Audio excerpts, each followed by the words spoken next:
D'être avec nous. Vous étiez hier en visio avec nous. Je vous ai dit de venir parce que on va avoir besoin de constitutionnalistes. Là, il y a à gratter pour les constitutionnalistes, comme un peu les médecins pendant le Covid. Il y a 20 ans, on m'a dit ça ne sert à rien d'enseigner, d'apprendre et d'enseigner le droit constitutionnel. Et alors depuis 2 jours, les gens tout le monde vous appelle. Constitution, il y a des articles, il y a des dispositifs. Enfin bref, il y a tout ça. Mais c'est ça, c'est ça qui est formidable. Alors vous êtes avocat également. Absolument.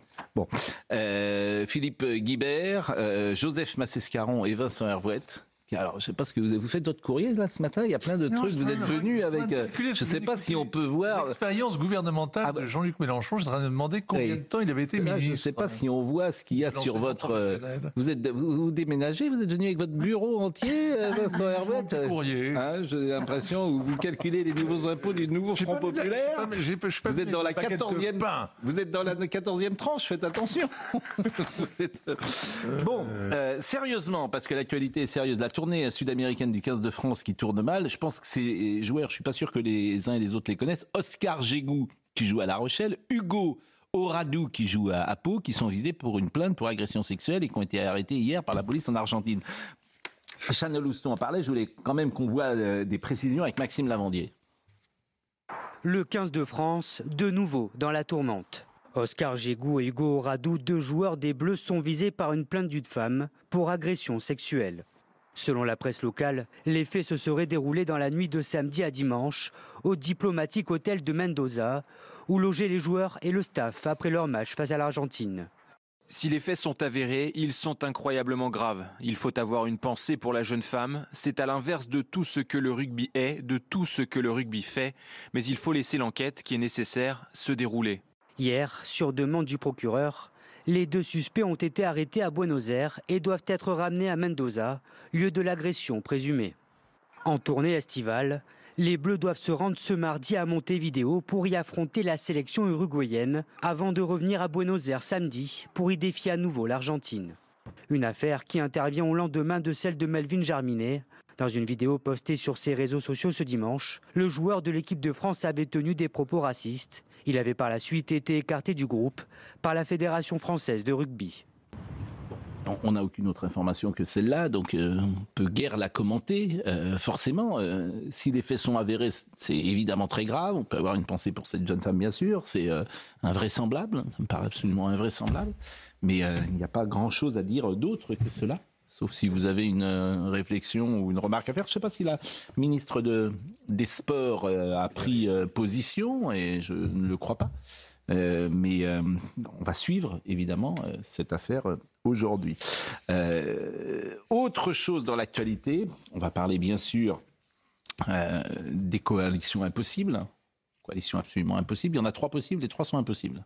Donc, comme ça, 3 coalitions impossibles. Mais avant cela, je voulais quand même vous montrer cet échange entre Rokhaya Diallo hier soir sur BFM et Charles Consigny, notre confrère, parce qu'on voit des choses qui, effectivement, ne s'étaient jamais dites en France, jamais. Et c'est ça qui peut nous inquiéter, ce climat qui peut nous inquiéter. Je voyais par exemple à Roubaix que M. Guiraud, dans un quartier de Roubaix, il a été élu à 93%. 93% des votes. Donc là, il y a un vote communautaire qui se met en place. Et Mme Rokhaya Diallo, ce qu'elle dit hier, ça me semble-t-il, ce sont des propos communautaristes. Écoutons-la. C'est pire que ça. D'abord, je veux vous dire que vous avez raison sur ce que vous avez dit sur la première photo de famille du nouveau Front populaire, qui à mon avis... Elle m'a un peu éblouie. Ouais, mais moi aussi. Donc je suis d'accord avec vous. C'est pas une approche racialiste des choses. Non, c'est une approche. Il y avait trop de blancs sur la photo. Non, il n'y avait pas de personne non blanche. Il y avait trop de blancs. C'est une nuance intéressante. Bah oui, c'est intéressant. Non mais vous imaginez quelqu'un qui dirait qu'il y a trop de noirs sur une photo? Non, mais vous l'imaginez? Vous savez, vous savez compte ou personne n'a dit ça. Mais c'est honteux. Non, c'est pas honteux. Parler d'antiracisme, c'est honteux. Mais c'est du racisme ce que vous faites. Oh, pauvre petit chou. Charles Consigny est victime de racisme anti-blanc. Oh là là, je suis sûre que votre vie est absolument torturée par le racisme anti-blanc et que vous avez perdu plein d'opportunités. Oui, ça me choque un peu. Quand j'entends qu'une photo... Vous êtes choqué parce qu'on dit qu'il y a beaucoup de blancs. Rokhaya, laissez-le répondre. C'est un langage racialiste. Pauvre petit Charles Consigny. Dire une photo, ça m'a ébloui, je trouve ça très choquant. C'est terrible. Oh là là. Je vais terminer la phrase. Ce que je veux dire, c'est que c'est important que les personnes qui sont françaises et qui sont non blanches soient représentées. Oui, Portez c'est le plainte, juriste qui vous parle. Bah écoutez, portez plainte. Vous pourriez être condamné pour Portez ça. plainte, Je vous le dis, portez plainte. un juge indépendant vous condamnerait pour ça. C'est terrible parce que Madame Diallo, évidemment, ce sont des gens qui voient le monde à travers la couleur de peau des uns et des autres, qui fracturent, divisent notre société. Ça, c'est un exemple significatif et que ça pose problème. Parce que j'ai connu Madame Rokhaya Diallo sur RTL où je débattais avec elle. Beaucoup moins, il y a dans le passé, beaucoup moins sur cette question. Elle a trouvé son fonds de commerce, hein, son pas de porte éditorial, et qu'elle exploite dès qu'elle peut exploiter. C'est exactement ça. Sa position est une position qui est vraiment, je veux dire, intenable. Elle dit, mais s'agissant de la photo de LFI, il y a trop de blancs. Vous imaginez, moi ça me viendrait même pas à l'esprit, sur une équipe de sport en France, de compter les noirs, etc. C'est dément. C'est dément. Si on en arrive à ça, c'est dément. Et moi, ce qui me frappe, c'est que qui est un peu surpris et il s'en excuse. Il s'en excuse. Mais il est courageux, Charles Consigny. Hein. Ah bah parce oui. que prendre bien cette sûr. position là, face à Madame Diallo, alors qu'elle a tout le système avec elle. Voilà, elle a tout le système. Il est vraiment très courageux, Charles Consigny, parce qu'il traduit ce que la majeure partie des uns et des autres peuvent penser, sauf dans l'espace médiatique, où quand tu parles comme ça, tu te fais découper. Et je trouve vraiment qu'il est courageux, Charles Consigny, dans cette séquence, parce qu'il a raison. Parce que lui aussi a trouvé son créneau marketing. Comme il y a Diallo, chacun dans son rôle, dans son couloir. Je ne réduis pas ça. Il y a des gens qui ont des convictions quand même. Vous nous dites. Il y a des gens qui ont des convictions dans la vie. Oui, peut-être, mais peut-être. Ce qui m'étonne un peu, c'est que vous avez commencé en disant notre confrère Charles Consigny. C'est pas notre confrère. J'ai dit notre. Il est avocat. Oui, alors. Ou alors il est candidat vaincu, battu dès le premier tour à la députation. Oui. Là. Législative. Non mais c'est possible. Donc on ne parle pas exactement du même endroit. Non mais si j'ai dit confrère, je vous assure, j'ai fait une erreur. Mais je trouve qu'il est néanmoins courageux. Dont acte. Oui. Mais il y a surtout un élément. Je ne comprends pas le sens de votre intervention, cher confrère, pour le coup. Non, je ne sais pas ce que vous voulez dire. Elle fait une non, parce que là, il réagit au premier, il réagit tel qu'en lui-même. Je pense qu'il réagit parce qu'il est sincère. Moi, je trouve ça incroyable, mais bon, je peux me tromper. Hein. Le lexique qu'emploie Rokhaya Diallo, là, pour le coup, il est frappant. Elle minore la chose en disant à Charles Consigny calmement, pauvre choupinou. Oui. Pauvre choupinou, ça veut dire... Elle le balance dans les cordes en disant arrête de te plaindre, arrête de geindre. Oui. Imaginez si à l'inversement, lui aurait dit oh, c'est rien du tout, choupinette, on aurait crié aujourd'hui au racisme, à tout ce qu'on veut, et il aurait été. Mais ça l'aurait été. Oui, non mais je suis d'accord, mais ça veut dire qu'elle ne considère même pas que choupinou, que dire ça comme ça, pauvre chou, elle balancer, bien sûr. En fait, l'inversion des valeurs est totale dans cette séquence, et elle lui, effectivement, et elle lui dit pauvre chou, etc. Et vous imaginez le contraire. Mais après, les uns et les autres, j'allais dire, les uns et les autres jugeront, mais comme maintenant ils jugent en fonction de critères qui sont aussi différents, ça marche en fait. En fait, je m'aperçois que ça marche. Monsieur Guiraud, 93%. Voilà, il y a un vote aujourd'hui qui se met en place de ce type. Oui. C'est une drôle de société. Si les Blancs votent avec les Blancs, les Noirs votent avec les Noirs en France, ça va être compliqué quand même, me semble-t-il. Alors pour le coup, c'est la fin d'une certaine idée de la France. Hein. Ah oui, il me semble que c'est pas... Oui, c'est les vues à la télé. Communautaire qui est contre notre tradition. Ouais. Et oui, on peut parler, pardon, il faudra dire, et oui, on peut parler de courage de la part de Charlotte Dornelas. Dans les réseaux sociaux, il va se faire pourrir. Charlotte Dornelas. C'est évident. La logique communautaire est contre nos habitudes, d'accord. Enfin, ça a été bien préparé quand même, ce genre de discours. Parce que quand vous avez SOS Racisme, pour ne pas le citer, qui choisit à l'époque le droit à la différence et non pas le droit à la ressemblance, c'est précisément par la différence qu'ils entendent distinguer les uns et les autres en France. Quand vous mettez en place une discrimination positive sur ce terrain, vous préparez également ce discours-là. Donc tout le discours beaucoup plus modéré, comme on dirait aujourd'hui, a préparé cette radicalité absolument assumée. Donc depuis quelques années, c'est un modèle que l'on prône, c'est la première chose. La deuxième chose, c'est qu'elle lui dit, en effet, ah pauvre choupinou, tu as beaucoup souffert du racisme anti-blanc, j'imagine. Donc elle tourne absolument en dérision son indignation. Je noterai simplement que le privilège qu'a Rokhaya Diallo ici, c'est que si qui que ce soit prononçait la phrase exactement inverse, il n'y aurait pas besoin d'une association pour porter plainte, le parquet s'en saisirait. Tout à fait. Donc c'est ça la vraie différence. Donc en effet, ça a été préparé et ça ne sort pas de nulle part ce discours-là. Et en plus, elle a été formée aux États-Unis, donc ça a accéléré, je pense, sa formation sur ce terrain. Mais par ailleurs, il y a en effet une réaction hémiplégique sur ce terrain. L'antiracisme, d'un côté, interdit l'existence ou la vision des différentes couleurs de peau, et de l'autre côté, il les encourage. Voilà. Oui, et puis d'un autre côté, il faut siffler, à un moment donné, la fin de la récréation, pardonnez-moi, mais Mme Rocaille Diallo n'est pas une afro-américaine, au cas où ça nous a échappé, d'accord, et que si on veut parler à ce moment-là, pardonnez-moi, dans l'Afrique subsaharienne, il y avait du racisme, il y avait de l'esclavage, il y avait de la traite des Noirs, voilà, donc ça, on peut pas réécrire l'histoire, on peut pas réécrire l'histoire non plus en permanence. Ce sont des propos qui effectivement, moi, peuvent au fond me faire de la peine parce qu'ils ne traduisent pas la tradition française. Tu ne regardes pas les gens en fonction de la couleur de leur peau. Voilà. La logique mais juste une précision. Hier soir, après avoir parlé de ça avec Charles Consigny, elle est allée sur le terrain des personnes en situation de handicap. Et elle a dit qu'il n'y a pas assez de handicapés dans la France insoumise, qui est représentée sur ce qu'elle appelait la photo de famille. Or, parler de personnes en situation de handicap, si vous allez à l'université française, c'est déjà réactionnaire. Parce que les validistes ou les anti-validistes considèrent que parler de handicap, c'est déjà réactionnaire, parce que vous envisagez... C'est un handicap. Parce que c'est un handicap. Donc en fait, elle est elle-même victime d'un progressisme qui n'est pas assez progressiste. Mais alors, c'est la révolution des divorces des enfants, on le sait bien, mais tout ça n'a pas de sens. Ce climat-là, cette lecture-là, cette grille-là, me semble-t-il, est d'abord conflictuelle et n'a pas beaucoup de sens. Bon, je voudrais qu'on parle des coalitions impossibles, puisque vous aviez la parole justement.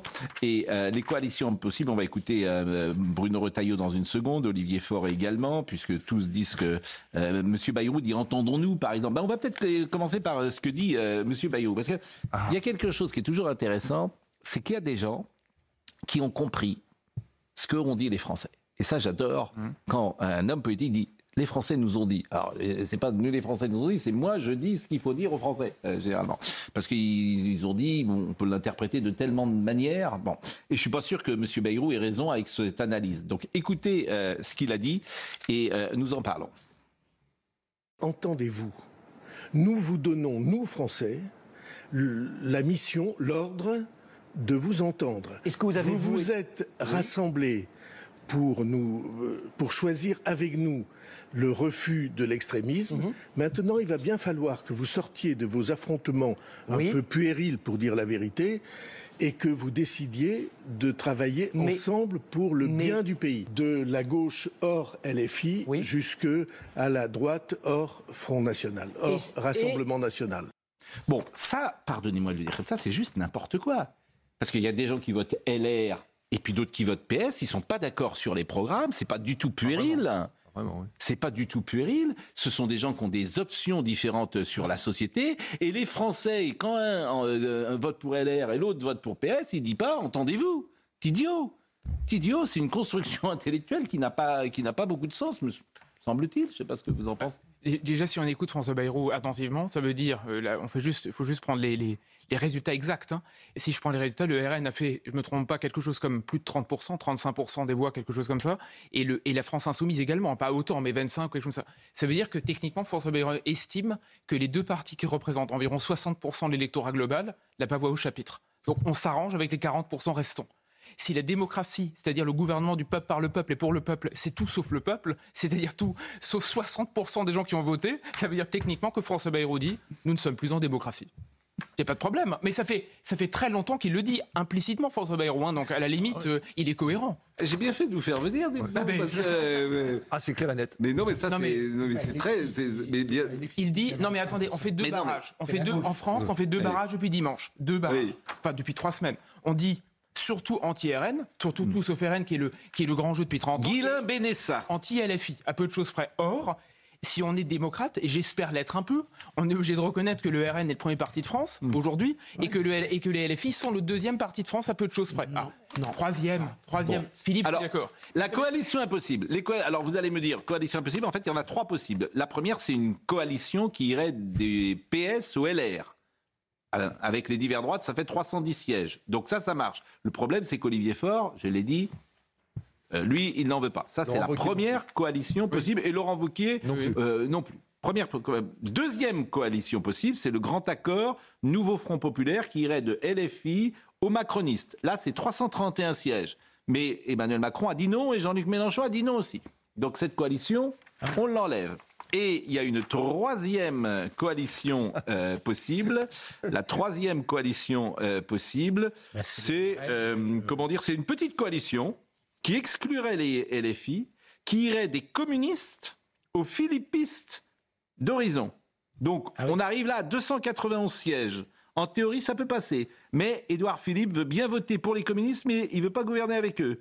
Et Gérald Darmanin, qui sait que la France est de droite, il pense que vaut mieux pas s'afficher avec la gauche. Donc, en fait, ça, c'est une coalition qui ne marchera pas. Donc, en fait, ce n'est pas les trois coalitions possibles, c'est les trois coalitions impossibles. Donc, la coalition est impossible. Maintenant, sauf si vous avez une autre idée. Hein. Non, mais c'est une question. Vincent Herouet.